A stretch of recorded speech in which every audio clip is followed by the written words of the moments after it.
सबसे पहले देखने और सुनने वालों को आदाब और सलाम अर्ज़ करता हूँ।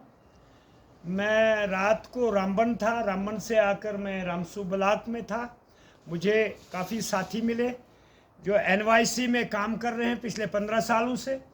मैं मौजूदा एलजी साहब से इनकी फैमिली और इनकी तरफ से एक गुजारिश करूँगा कि गरीब और बेबस लाचार मुस्किन फैमिलियों से ये ताल्लुक़ रखते हैं, जबकि डीसी ऑफिस से लेकर कोई भी ऑफिस में इनको काम करने का मौका मिलता है, लिहाजा काम मन तन धन से करते हैं। लिहाजा सरकार ने इनकी तरफ कोई ध्यान नहीं दिया। मैं मौजूदा सरकार के अलावा एलजी साहब से ही गुजारिश करूंगा और home minister India Amit Shah sir से भी गुजारिश करूंगा कि इनका मसला फौरी तौर पर हल करने की ज़रूरत है, क्योंकि इन्हें 15 साल कहीं 17 साल हो गए, जबकि हर महकमा के बच्चों को रेगुलाइज किया गया। एक एनवाईसी बच्चे हैं जिन्हें आज तक कोई न रेगुलाइज करने की कोई बात ही नहीं की, ना सरकार ने, मरकज़ी सरकार ने, न रियासती सरकार ने। लेकिन मैं बिलखसूस इनके महकमा के आला ऑफिसर, यूथ एंड सपोर्ट के डायरेक्टर और सेक्रेटरी सर से और चीफ सेक्रेटरी जम्मू कश्मीर से गुजारिश करूंगा कि इनकी भी फाइल उठानी चाहिए, क्योंकि इनके भी छोटे छोटे परिवार के बच्चे हैं, माँ बाप हैं, और 3000 पर आज महंगे दौर में क्या बनता है, एक शूज़ भी एक बच्चे को नहीं मिलता है।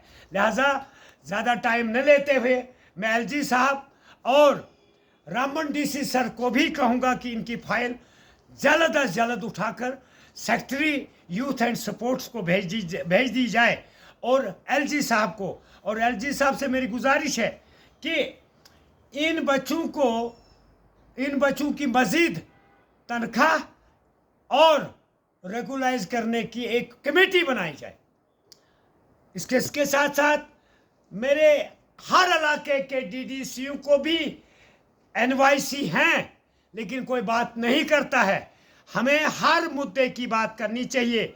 हमें आरती दिए थे और उनको भी 7 साल 5 साल का टाइम था, उनको रेगुलाइज किया गया। और दूसरे पीएचई टेलीविज़न है या कोई भी है, उनको कम से कम तनख्वाहें तो बढ़ाई। लेकिन यही एक डिपार्टमेंट है, youth supports and technical education, जिसको एनवाईसी आज तक दर दर की ठोकरें खाते हैं। इनको फौरी तौर पर रेगुलाइज किया जाए। सरकार करे, मरकजी सरकार करे, रियासती सरकार करे। और वरना मैंने दिल्ली जाना है, दिल्ली मेरा आंगन है और दिल्ली में भी मेरे मंत्रालय हैं। मैं वहाँ के youth supports and technical education के ऑनरेबल मिनिस्टर साहब को मिलूँगा। वरना हम धरना भी लगा सकते हैं वहाँ पार्लियामेंट के अंदर, राष्ट्रपति भवन के अंदर, क्योंकि गरीब बच्चों की बात करना मौजूदा सरकार और मरकज़ी सरकार की अहम जिम्मेदारियां है। ज़्यादा टाइम न लेते हुए सभी देखने और सुनने वालों को मैं आदाब और सलाम करता हूं। मैं आज अपने दोस्त और सीनियर लीडर के घर आया हूं, शबीर अहमद डेंग साहब के, जो हमारे सीनियर हैं, तमाम पार्टी के सीनियर हैं वो। तो रात को जब देर हो गई तो मैं इनके दौलत खाने आया, क्योंकि मेरी बहन है यहाँ, मेरे रिश्ते हैं यहाँ, खूनी रिश्ते।